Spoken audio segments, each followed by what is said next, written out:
What's good, y'all? rlybeats here, and today we're gonna be talking about how to make Detroit beats for artists like BabyTron. A lot of people think I'm from Detroit. I think it's because of my hat. I just want to say a big thank you to the channel members displayed on screen right now. If you want to become a channel member and get access to exclusive perks, press the join button down below. And also, if you could leave a like, comment, and subscribe, that'd be greatly appreciated. Now let's get right into it. Riley, shut your dumb ass up.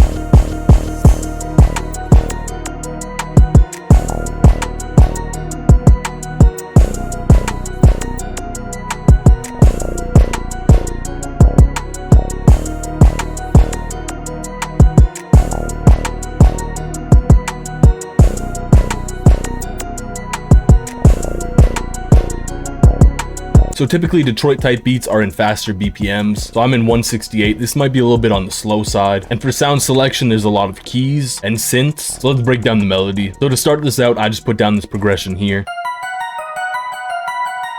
The main point for this progression was for it to be really simple and repetitive, also to have a lot of dissonance, so I have a lot of notes that are a semitone apart, like here and here. And I also wanted it to be really fast because, again, that is the Detroit type beat style. Then I took that and layered it up an octave and just offset it a little bit, so you can see here it's kind of offset just a tiny bit. This is when you need to trust the process. For real, trust the process. From there, I threw in some bass notes. I kept the bass notes very simple. I just had the 1 all the way through here. Then I go down to the 6. The 6 is a great point of tension. I go to the 5 because that resolves some of that tension. And then I go up to the 7 just to have a little bit more tension to go back into the 1.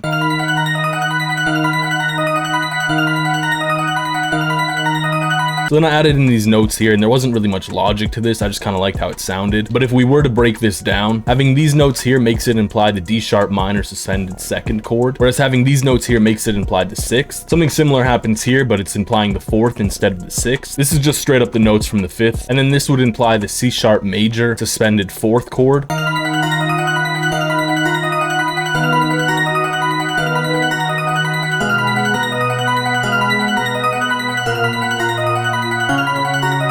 And this is where I throw halftime on it.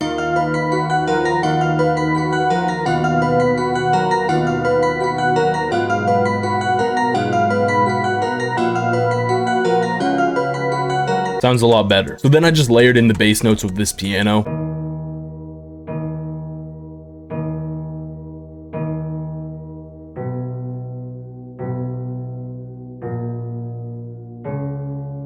I just kind of wanted something to fill out the lower frequencies. And then I took this synth and I literally just copied those bass notes and the chord stuff that I had before. I threw halftime on this as well.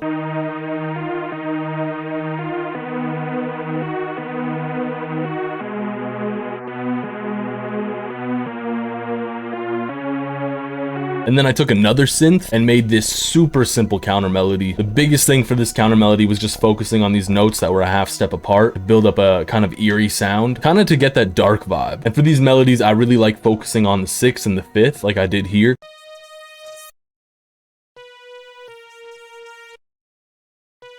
And then I exported all of that.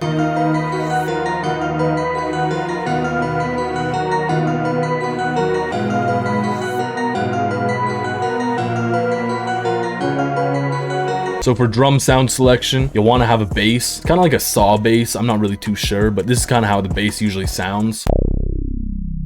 You'll definitely want to have a kick because that's where the punch is going to come from. I used a rim instead of a clap here, or a snare. Got a hi-hat. Honestly, I made just a simple 2-step hi-hat pattern. Got the open hat for some impact.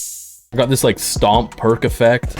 And these are really important for Detroit type beats. If you've ever heard a Detroit type beat, you've probably heard a sound like this. I don't even know what to call it. And then I threw in a snap for some added bounce. So for my bass pattern, I'm just following the bass notes. And this is a pretty common pattern for Detroit type beats that you'll see.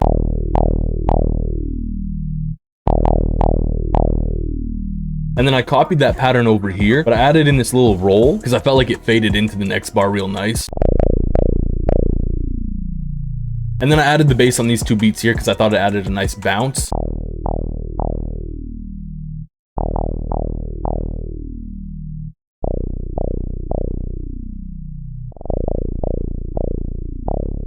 I layered a bunch of those notes with the stomp. And then for my kick pattern, it kind of follows the same thing, but then I've added a few notes here and there for extra bounce like I did here.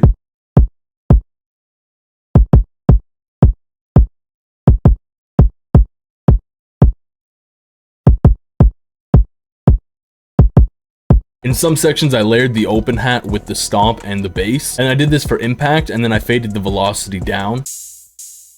And then I used that little click perk, kind of like an accent snare. And here's the drums all together.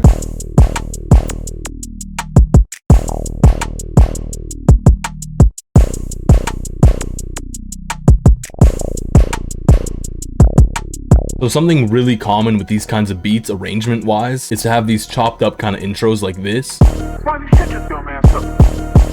And so that was one of the main reasons why I exported my melodies, because I didn't want them to carry over for these sections here and here. And then I took this kind of DJ sound and layered it with the chops to give it a bit more impact and also to build on that chop sound. And so for the drums for these sections, all I have playing is the bass, the kick, and then anything that adds impact to the kick and the bass. So I got the hi-hat and the stomp. And then I threw in this little riser just to kind of fade into the hook. Anyways, that's how to make a Detroit type beat for BabyTron. Again, if you could leave a like, comment, and subscribe, that'd be greatly appreciated. And here's the full thing.